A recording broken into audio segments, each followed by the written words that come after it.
কোরআনের এই আয়াতটি যখন আজকে আমি পড়লাম, অর্থ সহকারে বুঝলাম, তখন নিজেকে প্রকৃত মুসলিম বলতে পারলাম না।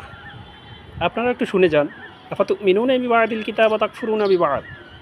আল্লাহ পাক বলছে, হে আমার বান্দারা, তোমরা কি আমার এই কোরআনটার কিছু মানো আর কিছু মানো না?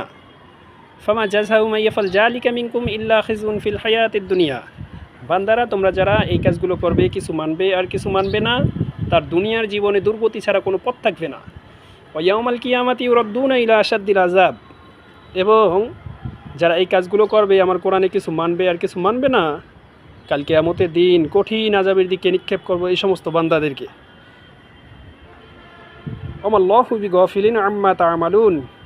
শেষে আল্লাহ পাক বলতেছে যে, বান্দারে, তুমি পৃথিবীতে যা কিছু করো না কেন, সব খবরেই আমি আল্লাহ পাক রাখি।